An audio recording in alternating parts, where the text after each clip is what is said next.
Thank you for watching QTV with the news. My name is Diana Sumbwe. We take a look at stories making headlines. The University Teaching Hospital UTH has successfully conducted a kidney transplant surgery. Vice President Inonge has bemoaned the continued high poverty levels in rural areas despite the country recording strategic economic growth.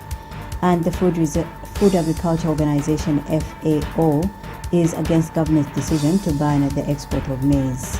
And now the news in detail. The University Teaching Hospital UTH has successfully conducted its first ever kidney transplant surgery. Announcing the development, Health Minister Dr. Chitalu Chirufya said a team of medics and surgeons from India and Zambia successfully conducted the surgery on Wednesday, coinciding with Zambia's 54th independence anniversary.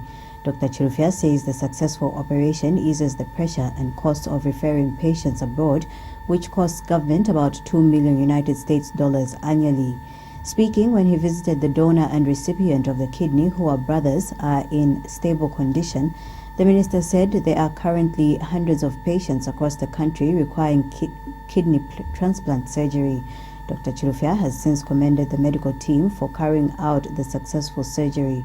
The minister also officially presented the first ever kidney transplant placard to UTH Senior Medical Superintendent Dr. Clarence Chiluba, who said the placard is a symbol of freedom to renal failure patients. This is so significant because it gives hope to many of our patients with chronic renal failure, as in they don't have to rely on dialysis on a daily or so often basis. They would have hope as long as their donors and the other conditions are in, the other variables are in place. We should be able to do locally renal transplant. I want to thank the team from specialty hospitals from India and from the University Teaching Hospital for doing Zambia proud, first ever kidney transplant. It is a milestone for us in our quest to attain universal health coverage.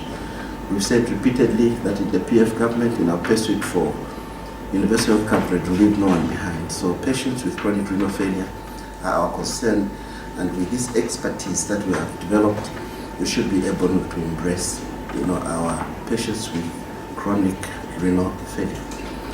This is not only happening in nephrology, we've also seen tremendous success in many other specialties. This is so significant.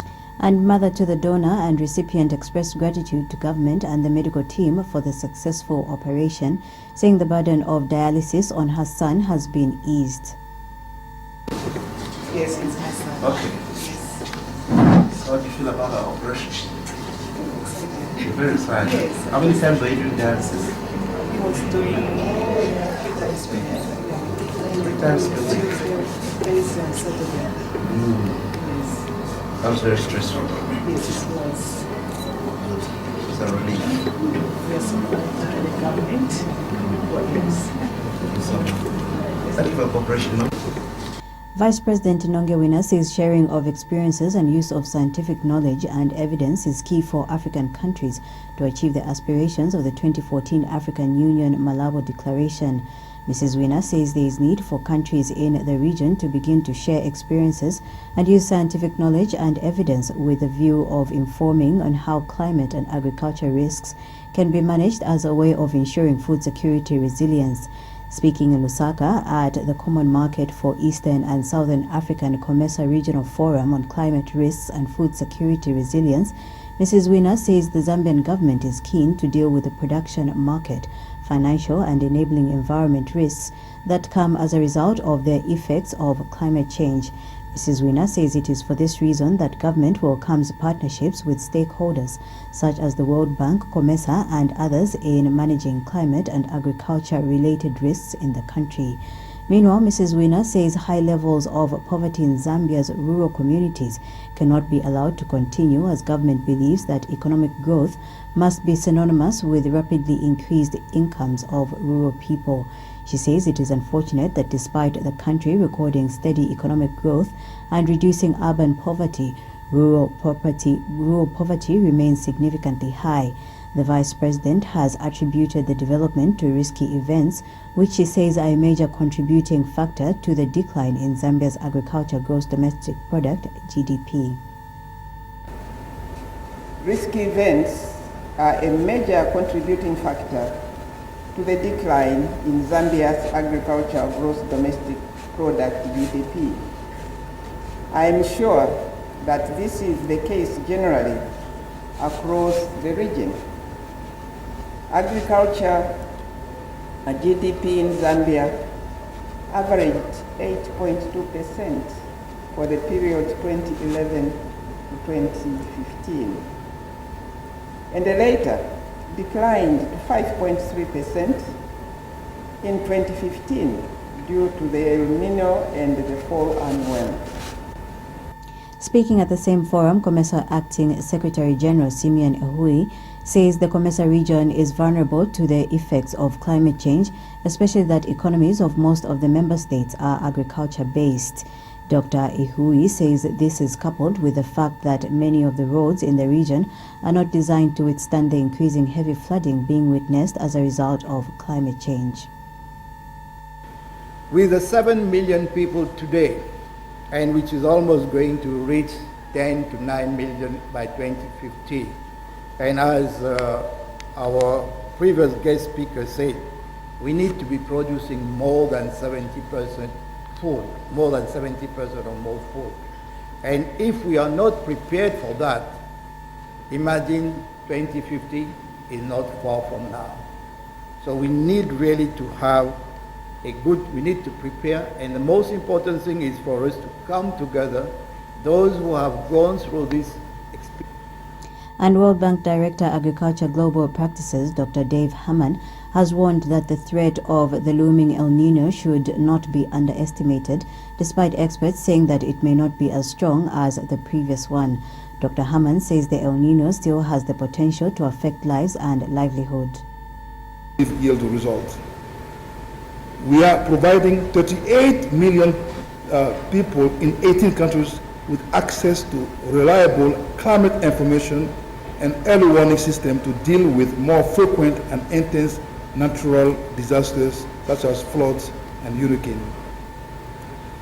But an important point I would like to make is that beyond the financing, good policy is critical. Farmers require the mix of incentive to adopt needed adaptation and mitigation measures. Here it's worth highlighting that currently, globally, some $600 billion dollars support program for agriculture across the world is being used, including price support measures and input subsidies, often provide perverse incentives. This needs to change. We need to better, more systematically think on how to redirect this support program to better climate outcomes. The annual rate of inflation for October 2018 has increased to 8.3% from 7.9% recorded in September 2018. This means that on average, prices of goods and services increased by 8.3% between October 2017 and October 2018. Speaking during the release report of the monthly release report, Central Statistical Office Acting Director Goodson Sienga says the increase in the annual rate of inflation is mainly attributed to purchase of vehicles, fuels and lubricants, passenger transport by air between Lusaka and London via Dubai, and liquid fuels such as kerosene. Mr. Sienga says of the total 8.3% annual inflation rate recorded in October 2018, food and non-alcoholic beverages accounted for 4.3 percentage points, while non-food items accounted for a total of 4.0 percentage points. He adds that Lusaka province had the highest provincial contribution of 2.6 percentage points to the overall annual inflation rate of 8.3% recorded in October 2018. Mr. Sienga explains that this implies that the price movements in Lusaka province had the greatest influence on the overall annual rate of inflation. This is an annual measure. So basically what we are saying is that between October 2017 and October 2018, prices have on average increased by 8.3%. Right? And the same once we break it down by the annual food and non-food, what we're getting is that the food inflation rate for October 2018 was recorded at 8.3% compared to 8.6% recorded in September 2018. And this indicates a decrease of about 0.3 percentage points.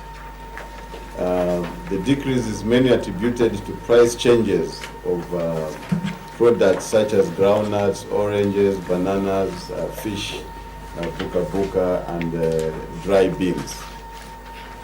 On the other hand, the non-food annual inflation rate for October 2018 was recorded at 8.3% from 7.3% recorded in September 2018. Of course, this indicates an increase of about 1 percentage point. So what we've seen is that the food inflation has gone down. The prices for food have slowed down. So we're not saying the prices have reduced, but we're saying the rate at which the food prices are increasing has slowed down. On the other hand, the non-food price changes have increased. The rate at which prices are changing for the non-food is high now. This is an annual. Meanwhile, Mr. Sienga says the country's economy grew by 3.9% in the second quarter of 2018, indicating a 0.5 percentage points increase from 3.4% recorded in the second quarter of 2017. He says this is according to the year-on-year comparison of GDP at constant 2010 prices. And Mr. Sienga has revealed that Zambia's trade deficit increased by 1.2% from 1.7 million kwacha recorded in August 2018 to 1.759 million kwacha in September 2018. He says this means that the country imported more than it exported in normal terms, while imports decreased by 8.6% from 10.117 million kwacha in August 2018 to 9.25 million kwacha in September 2018. In 2017, during the first quarter, the growth was at 2.7%. These are year-on-year quarterly growth rates, right? So then it moved on to 3.4% in the second quarter. And in 2018, for second quarter, the estimated growth rate stands at 3.9%. And of course, as we get more information from our source data, some of these estimates are likely to undergo some revisions to improve the quality of our estimates as we get on the additional data. Now, what were the percentage shares of industry to the overall GDP growth at current prices for the first half of 2018, right? So first half of 2018, we are looking at the first quarter, which ran from January to March, then the second quarter from April to June. So that's the first half of 2018.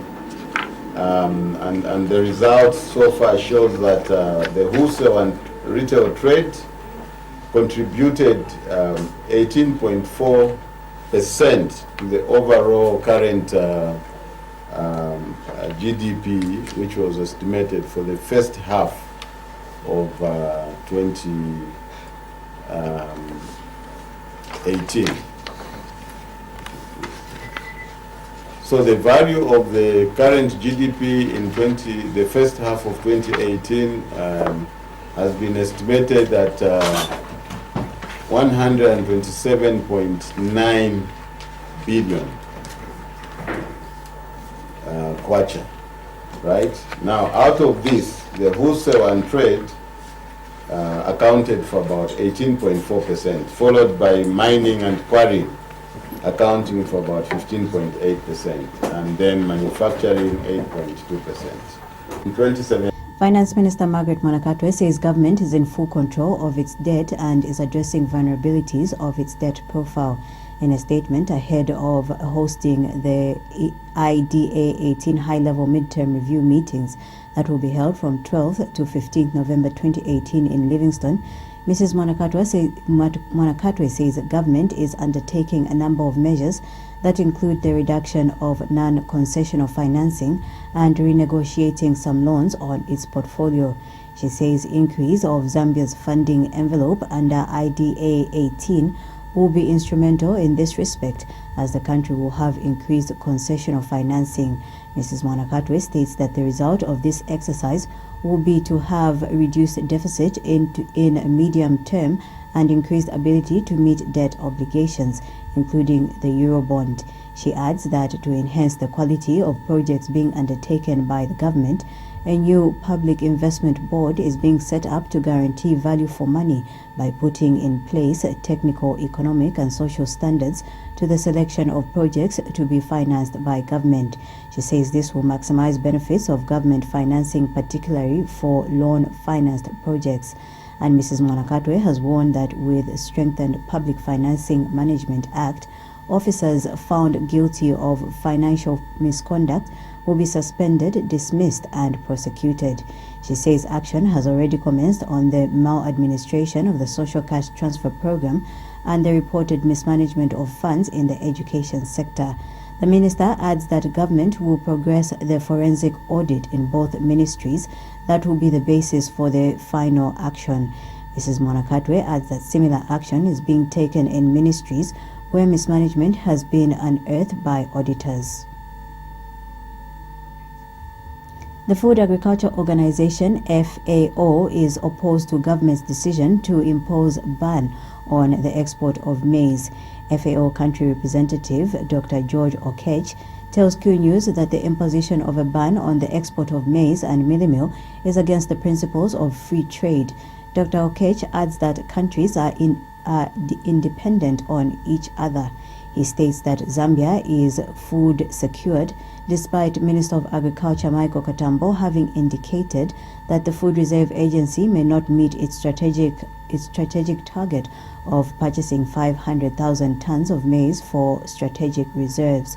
Mr. Okech notes that the FRA still has some carryover stocks that will ensure food security in the country. He adds that what the FRA has bought and what the millers have in stock is sufficient for national consumption. Because FRA was meant to purchase or procure 500,000 metric tons from farmers, smallholder farmers. But one thing you need to bear in mind is that FRA was not starting at zero, because we have got a previous stock. The previous stock from the other planting season is slightly over 400,000 metric tons, and which is being withheld by the FRA. But the millers themselves are also holding on to another 400,000 metric tons. So when you look in total, including what they are going to get this year, we are going to have at least 900,000 metric tons. So the country is still food secure. So there's no problem with that. Information and Broadcasting Services Minister Doris Leah has clarified that ZNBC has not merged with Topstar, contrary to assertions.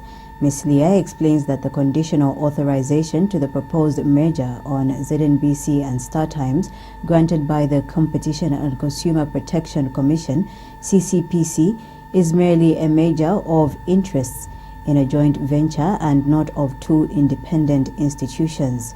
In a ministerial statement to Parliament, Ms. Leah says being a statutory body created by an Act of Parliament, it's not possible that any other institution can have shares in ZNBC.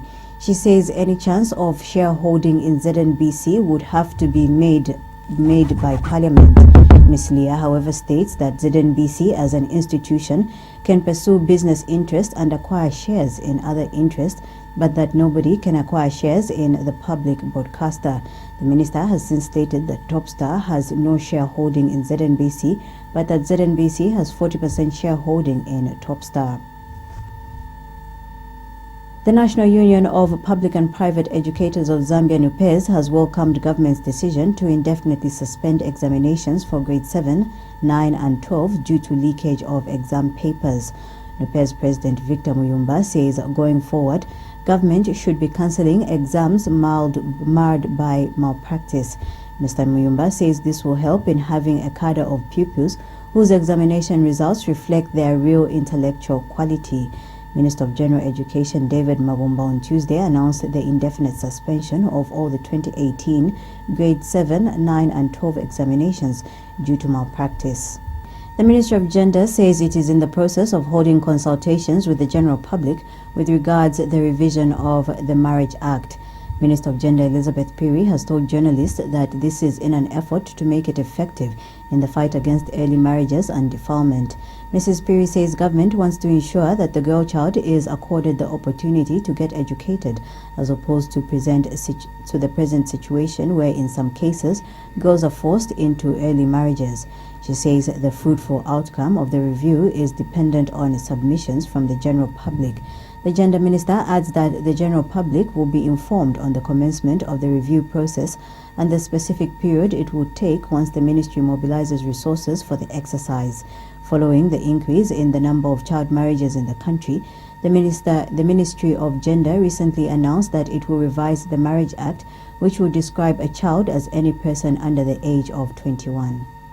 When it comes to marriage, we look at 18, and there's we are waiting to look at 21. We are looking at a girl child to be given time for education. They have to go to school, and when you calculate primary, secondary, and the college, it will give you maybe to conclude the 18 years. And if anybody is married off before that, it will be a crime. We are trying to criminalize the act of getting an underage for marriage. We pray that we succeed as the Minister of Gender. On top of things, we are consulting the people, because it's not about the ministry, it's about you people, what you really want. And not for pray to those that want children to get married to children. National dialogue remains an issue that continues to linger on the minds of most Zambians. Since the idea was mooted in 2016, the dialogue process has stalled over who is better placed to handle it between the Church and the Zambia Center for Inter-Party Dialogue, ZCID. Who is better placed, however, to have a say on the dialogue process meant to address, among other issues, challenges affecting the nation other than the Zambian people themselves.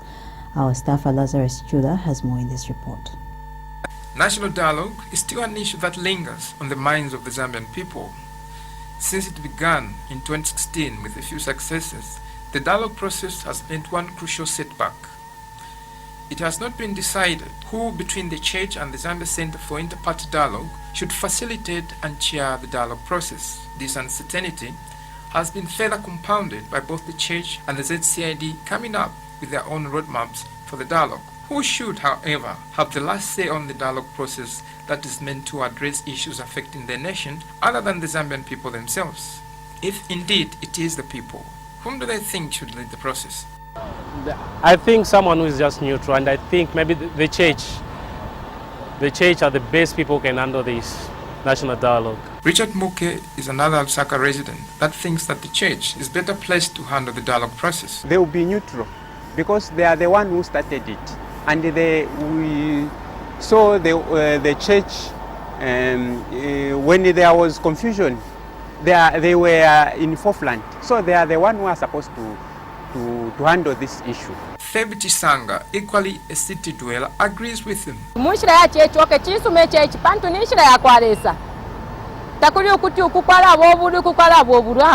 For this Lusaka resident, Moses Juma, however, the Church falls short of a better broker than the ZCID would be in handling the dialogue process. His argument, the Church is more inclined to the government. I don't think the Church is in the best position to handle this because already the Church is seen as not an honest broker. Not to say it cannot do the work, but at the same time, because there's a lot of government support there's a lot of government support to the church. And I think other different stakeholders and other opposition parties would feel as if they're not an honest broker. And this is why I feel, because at the end of the day, I think it's the optics, how it looks like. And I think it doesn't look right that the church is like so much embedded into government, at the same time is carrying out the national dialogue. This young lady who sought anonymity and faced away from the camera has a totally different view. Different church mother bodies also, I think, should be in the forefront to spearhead the dialogue. Since we're a Christian nation, and everything that we try to do is that Christ permits, there should be unity. Given these views from ordinary Zambians, it is clear that the church and the ZCID will not do the nation any good if they do not come to one common ground in handling the issue of national dialogue. Lazarus Sichola, QTV News. Wapula Province Minister Nixon Chilangwa says Wapula Province has so far accumulated an investment figure of $3 billion United States dollars. Mr. Chilangwa says there are currently over 60 companies at various stages of investing in the province. He says the investments are cut across various sectors such as agriculture, livestock and fisheries, manufacturing and in the energy sector. Mr. Chilangwa states that Wapula Province will focus on the concertizing the grains made in order to build a solid platform for next year. For over 60 companies that are at various stages of investing in Wapula Province, we have an accumulated figure of around $3 billion of investment that is coming into Wapula Province. All things being equal, within the month of October, the first company, Mansa Sugar, should start producing the first sugar. So we've got Mansa Sugar, Kawamba Sugar, Sunbed, Jade Africa, JB Commodities, we've got Pendulum Fisheries. Those are top of the range of the companies that are actually actualizing. Of course, we've got Zafico, we're expanding Kawamba tea and also expanding the forestry. So quite a lot is happening in Kawamba. We've got a Sri Lankan company who are coming to do palm oil. We've got another Sri Lankan company who are coming to do wind energy. We also have downstream from Sonda Falls, we've got Eco Power wanting to put up a 20 megawatt power plant. So quite a lot is happening on the ground. And for us in Wapula Province, we are saying, just as the President has said, what the President has actually reminded us to do is to continue on the gains and on the positive side of things. There's so much positive things that are happening in this country, which are happening in Wapula Province, which we must be singing about, which we must be talking about. There's too much negative energy in this country. I think time has come when we must refocus our energies on the positive things. Fisheries and Livestock Minister Kampamba Chewe says Zambia is producing in excess of 500 metric tons of honey per year. Mrs. Chewe says her ministry is therefore aggressively expanding market access for the honey. She says while farmers are producing enough honey, they have not had maximum access to the quality markets. Mrs. Chewe states that market penetration will have a multiplier effect that will result in economic empowerment among Zambians, especially in rural areas, with emphasis on women and youth. The minister said this on arrival in India, where she is scheduled to attend the International Agro Trade and Technology Fair. The market linkages, opening up markets for our farmers. I can give an example. Just a month and a half ago, we signed finally an MOU with China for the export of organic honey. We are able to say, look, we have a market in India where we're just not getting things from India, but we're also able to take things into India. As you know, we are clearly outlined, putting our country on the world map. Honorable Minister, we are really glad that you're here. And I want to emphasize that in terms of agriculture and even PPP, which you are talking about, India is the way to go. And we are glad that you are here. And Zambia's High Commissioner to India, Judith Kabijimpanga, says India has a lot to offer in terms of markets, mechanization, as well as research and development. Mrs. Kabijimpanga says the visit by the minister will help in pushing for a memorandum of understanding with India on agricultural mechanization. This is contained in a statement made available by First Secretary, Press and Tourism at the Zambian Mission in New Delhi, India, Bangwenavile. Minister of Commerce, Trade and Industry Christopher Yaluma says his ministry is targeting to engage more than 40 companies to be part of the Zambian delegation that will participate in the Intra-African Trade Fair, IAFT, to be held from 11th to 17th December in Cairo, Egypt. In a speech read on his behalf by Ministry of Commerce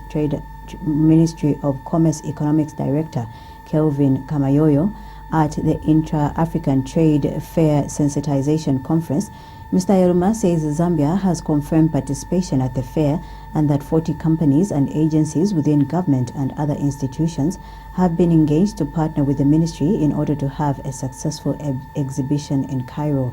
He says it's expected that through the fair, small-medium enterprises will be given an opportunity to market their goods and services. We have more in this report. Analysis by the African Export-Import Afreximbank shows that one of the main reasons why intra-African trade is low at around 15% compared to Europe's 59%, Asia's 51% and North America's 37% is due to lack of access to trade and market information. To address this challenge, Afreximbank decided to, among other initiatives, convene the Intra-African Trade Fair IATF every 2 years to provide trade and market information and connect buyers and sellers from across the continent. The IATF is a first of its kind in Africa, during which a 7-day trade show provides a platform for sharing trade, investment, and market information, and enabling buyers, sellers, and investors, and countries to meet to discuss and conclude business deals. Zambia has confirmed its participation at this year's trade show, and it is for this reason that the IATF Sensitization Conference has been held in Lusaka.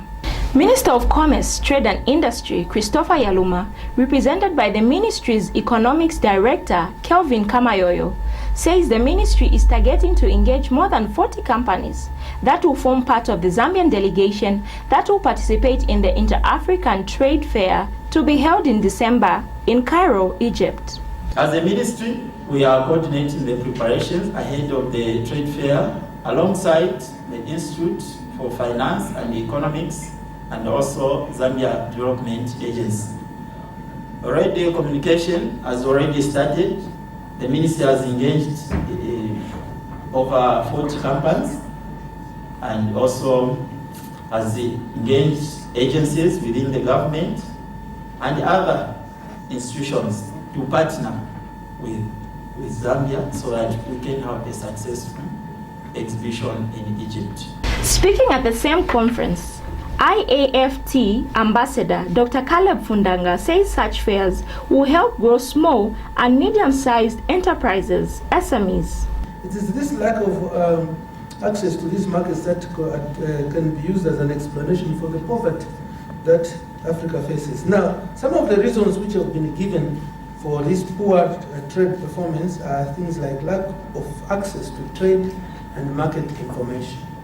You can only trade with somebody if you've got some information on what they need and other logistical bottlenecks that you might face if you want to access that market. So lack of information is one of the reasons why we have this problem. And Zambia Development Agency Acting Director, Export Division, Obi Banda, says trade fairs are an opportunity to penetrate international and regional markets to enhance trade and revenue collection in the country.